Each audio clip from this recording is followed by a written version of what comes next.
Hi friends, അപ്പോൾ നിങ്ങൾക്കറിയാലോ September 24-ന് നമ്മുടെ എക്സാംസ് ഒക്കെ PSC ഡിക്ലെയർ ചെയ്തിരിക്കുന്നതാണ്. അപ്പോൾ നമുക്ക് 9 പോസ്റ്റാണ് മെയിൻലി ഈ 24-ന് ഉള്ളത്. അതിൽ ഗ്രേഡ് 1-ൻ്റെ പോസ്റ്റ് ഉണ്ട്, ഗ്രേഡ് 2 പോസ്റ്റ് ഉണ്ട്, ട്രെയിനിങ് ഇൻസ്ട്രക്ടർ ഉണ്ട്, ട്രേസർ ഉണ്ട്.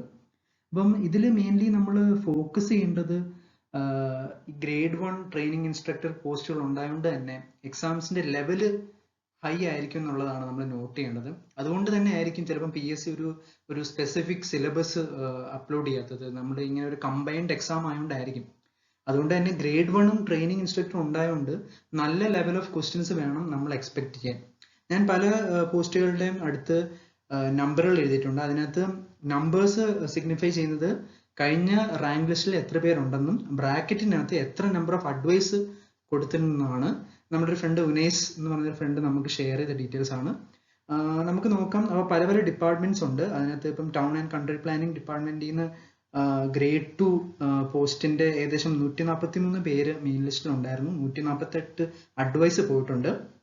ട്രെയിനിങ് ഇൻസ്ട്രക്ടർ അതുപോലെ തന്നെ നല്ലൊരു പോസ്റ്റാണ്. ഏകദേശം 35 പേര് മെയിൻ ലിസ്റ്റിലുണ്ട്. 46 അഡ്വൈസ് പോയൊരു പോസ്റ്റാണ്. അപ്പം അതുകൊണ്ട് തന്നെ ഈ 24-ാം തീയതി എക്സാം ഇച്ചിരി ഇമ്പോർട്ടൻ്റ് ആണ്. നിങ്ങൾ നല്ലപോലെ പ്രിപ്പയർ ചെയ്യുക. ഒരു overseer 3rd grade exam prepare ചെയ്യുന്ന പോലെ ചെയ്യരുത്. നല്ലപോലെ പ്രിപ്പയർ ചെയ്തിട്ടേ പോകാവൂ. അപ്പം നമുക്ക് ഡീറ്റെയിൽ ആയിട്ട് എങ്ങനെ വേണം ഇതിന് പ്രിപ്പയർ ചെയ്യണമെന്ന് നോക്കാം. അപ്പോൾ ഫ്രണ്ട്സ്, നിങ്ങൾക്കറിയാലോ നമ്മൾ നേരത്തെ പറഞ്ഞ പോലെ കമ്പൈൻഡ് എക്സാം ആണ്. അതുകൊണ്ട് ഒരു ഫിക്സഡ് സിലബസ് ആർക്കും അറിഞ്ഞുകൂടാ. പക്ഷെ മെയിൻലി ഒരു ട്രെൻഡ് കാണുമല്ലോ എങ്ങനെയാണ് ഇത് പോകുന്നതെന്ന്. അപ്പം നമ്മൾ പ്രീവിയസ് ഇയർ ക്വസ്റ്റ്യൻ പേപ്പേഴ്സ് ഒക്കെ റെഫർ ചെയ്തപ്പോൾ നമുക്ക് മനസ്സിലായത് എന്തായാലും ഫസ്റ്റ് 4 ഏറ്റവും കൂടുതൽ ഇമ്പോർട്ടൻ്റ് ആയിട്ടുള്ള topics building materials and construction, surveying, estimation, costing and valuation, engineering graphics. അപ്പം ഇത് എന്തായാലും നിങ്ങൾ നല്ലപോലെ പഠിച്ച് സേഫ് ആക്കി വെച്ചേക്കുക. പിന്നെ എൻവയോൺമെന്റൽ എഞ്ചിനീയറിംഗ് എസ്പെഷ്യലി സീവർ അപ്പറ്റൻസ് ഒക്കെ ഇച്ചിരി ഇമ്പോർട്ടൻ്റ് ആണ്. കാരണം കഴിഞ്ഞ എക്സാംസിന് ഗ്രേഡ് 1 ആയാലും ട്രെയിനിങ് ഇൻസ്ട്രക്ടർ ആയാലും കുറച്ച് ക്വസ്റ്റ്യൻസ് ഇതിൽ നിന്ന് ഉണ്ടായിരുന്നു. പിന്നെ ട്രാൻസ്പോർട്ടേഷൻ എഞ്ചിനീയറിംഗ് പഠിക്കുക. അതിൻ്റെ കൂടെ ടൗൺ പ്ലാനിങ്ങിന്റെ സബ്ജക്ട്സ് ഇച്ചിരി പഠിക്കുക. കാരണം ആ ഒരു ഡിപ്പാർട്ട്മെന്റിന്റെ പോസ്റ്റ് ഇതിനകത്ത് ഉണ്ടായതുകൊണ്ട് നമുക്ക് ടൗൺ പ്ലാനിങ്ങിന്റെ ക്വസ്റ്റ്യൻസ് എക്സ്പെക്ട് ചെയ്യാം. ചിലപ്പോൾ ഒരുപാട് ഇല്ലെങ്കിലും എക്സ്പെക്ട് ചെയ്യാം. അതുകൊണ്ട് വിട്ട് കളയണ്ട. പിന്നെ irrigation, hydrology, FM and AutoCAD and computer ഫണ്ടമെന്റ്സും കൂടെ പഠിച്ചു വെച്ചേക്കാം. പിന്നെ അതിന്റെ കൂടെ തന്നെ ബിൽഡിംഗ് ബൈലോസ് ഇപ്പം ചോദിച്ച് കണ്ടിട്ടുണ്ട്. ഒരു 5-6 ക്വസ്റ്റ്യൻസ് കഴിഞ്ഞ ട്രെയിനിങ് ഇൻസ്ട്രക്ടറിന് ചോദിച്ചായിരുന്നു. പിന്നെ RCC ആൻഡ് സ്റ്റീൽ ഒരുപാട് ഡീറ്റെയിൽ ആയിട്ട് പഠിക്കണ്ട. നിങ്ങളൊരു ഇൻട്രൊഡക്ഷൻ ഒരു രീതിയിൽ ഒരു ബേസിക് കൺസെപ്റ്റ്സ് കാണുമല്ലോ. അപ്പൊ അതിന്റെ ഒരു ബേസിക് കൺസെപ്റ്റ്സ് ഒക്കെ പഠിച്ചിട്ട് അതിന്റെ പ്രീവിയസ് പഠിക്കുന്നതായിരിക്കും നല്ലത്. വെറുതെ അതിനകത്ത് ഒരുപാട് ഡീറ്റെയിൽ ആയിട്ട് പഠിച്ചിട്ട് ടൈം കളയണ്ട. പിന്നെ സോമിന്റെ ബേസിക് കൺസെപ്റ്റ്സും കാര്യങ്ങളൊക്കെ പഠിക്കണം. പിന്നെ മെക്കാനിക്സ്, എഞ്ചിനീയറിംഗ് മെക്കാനിക്സ് ഞാൻ ലാസ്റ്റ് കൊടുത്തതിന്റെ കാര്യം കഴിഞ്ഞ ട്രെയിനിങ് ഇൻസ്ട്രക്ടർ മെക്കാനിക്സിൽ നിന്ന് അധികം ചോദിച്ചിട്ടില്ലായിരുന്നു. അതുകൊണ്ടാണ് ലാസ്റ്റ് കൊടുത്തത്. പക്ഷെ നമുക്ക് പറയാൻ പറ്റത്തില്ല. ഇപ്പം ഗ്രേഡ് 2 ഉണ്ടായതുകൊണ്ട് തന്നെ മെക്കാനിക്സ് ചോദിക്കാൻ ചാൻസ് ഉണ്ട്. ഇപ്പം വർക്ക്ഷോപ്പ് കാൽക്കുലേഷൻ ആണെങ്കിലും നിങ്ങൾ പഠിച്ചേക്കണം. കാരണം നമുക്കത് കഴിഞ്ഞ ട്രെയിനിങ് ഇൻസ്ട്രക്ടറിന് അത് ചോദിച്ചിട്ടില്ല. പക്ഷെ ഇത് ഗ്രേഡ് 2, ഗ്രേഡ് 1 ഇതിന്റെയൊക്കെ കോമ്പിനേഷൻ ആയിട്ടുള്ള എക്സാംസ് ആയതുകൊണ്ട് നമുക്കൊരു ഫൈനൽ പ്രഡിക്ഷൻ പറയാൻ പറ്റത്തില്ല. അപ്പൊ ഇങ്ങനെയാണ് ഒരു ഫ്ലോ പോകുന്നത്. നിങ്ങൾ എന്തായാലും ഇതെല്ലാം പഠിച്ച് സേഫ് ആക്കി വെച്ചേക്കുക.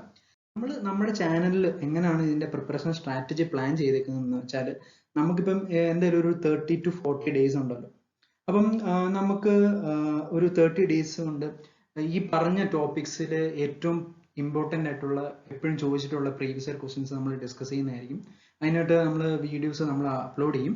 അത് കഴിഞ്ഞിട്ട് ഏകദേശം ഒരു സെപ്റ്റംബർ 10th ഒക്കെ ആകുമ്പോഴത്തേന് നമ്മൾ ഏകദേശം ഒന്ന് സേഫ് ആക്കി വെച്ചിട്ട് നമ്മൾ ഒരു ഹോൾ സിലബസ് റിവിഷൻ പോലെ നമ്മൾ 10th തൊട്ട് ചെയ്തോട്ടെ ഒരു 10 ഡേയ്സ്. എന്നാലും ഒരു 4 ദിവസം ഉണ്ട്. അപ്പം 10 to 20 വരെ നമ്മളൊരു ഹോൾ സിലബസ് റിവിഷൻ നമ്മുടെ ചാനൽ കൂടെ ചെയ്യുന്നതായിരിക്കും. ഇതിൻ്റെ കൂടെ തന്നെ നമ്മൾ എപ്പോഴും നമ്മൾ ഫോളോ ചെയ്യുന്ന നമ്മുടെ അമേ സ്റ്റഡി സർക്കിളിൽ നമ്മുടെ weekend exams, daily online exams, timer quiz ഇതെല്ലാം നടത്തുന്നുണ്ട് പാരലി. അപ്പം ഇതുവരെ നമ്മുടെ സ്റ്റഡി സർക്കിൾ ജോയിൻ ചെയ്യാത്തവർ ജോയിൻ ചെയ്യുക. അതിൻ്റെ ടെലിഗ്രാം ലിങ്ക് ഞങ്ങൾ ഡിസ്ക്രിപ്ഷനിൽ കൊടുത്തേക്കാം. അപ്പം നിങ്ങൾ പാരലി തിയറി പഠിക്കുക. നമ്മൾ മാക്സിമം നിങ്ങളെ കൊണ്ട് വർക്കൗട്ട് ചെയ്യിപ്പിക്കും. അപ്പം നമുക്ക് ഒരുമിച്ച് ഇത് പ്രിപ്പയർ ചെയ്യാം. വിത്തിൻ ഒരു 30-40 ഡേയ്സ് ഈസി ആയിട്ട് നമുക്ക് പ്രിപ്പയർ ചെയ്തിട്ട് നല്ല മാർക്ക് സ്കോർ ചെയ്യാം. അപ്പം ലൈക്ക് ചെയ്യുക, ഫ്രണ്ട്സിനെല്ലാം ഇത് ഷെയർ ചെയ്യുക. ഞങ്ങളുടെ ചാനൽ ചെയ്യാത്തവർ പെട്ടെന്ന് തന്നെ സബ്സ്ക്രൈബ് ചെയ്യുക. കൂടെയുള്ള ബെൽ ഐക്കണും കൂടെ അമർത്തുക. അപ്പം ഞങ്ങൾ വീഡിയോസ് അപ്ലോഡ് ചെയ്യുമ്പോൾ തന്നെ നിങ്ങൾക്ക് നോട്ടിഫിക്കേഷൻ കിട്ടുന്നതായിരിക്കും. അപ്പോൾ ഗൈസ്, ഓൾ ദി ബെസ്റ്റ്. നല്ലപോലെ പ്രിപ്പയർ ചെയ്യുക. ഒരു 40 ഡേയ്സ് ഉണ്ട്. നല്ലപോലെ പ്രിപ്പയർ ചെയ്ത് നമ്മുടെ എക്സാംസ് ഒക്കെ എഴുതി അപ്പം നിങ്ങൾക്ക് എല്ലാവർക്കും ഗവൺമെന്റ് ലിസ്റ്റ് തന്നെ പെട്ടെന്ന് തന്നെ കയറാൻ പറ്റുമെന്ന് ഹോപ്പ് ചെയ്യുന്നു. ഞാൻ വിഷ് ചെയ്യുന്നു. ഓക്കെ ഫ്രണ്ട്സ്, അപ്പോൾ അടുത്ത വീഡിയോയിൽ കാണുന്നവരെ ഗുഡ് ബൈ.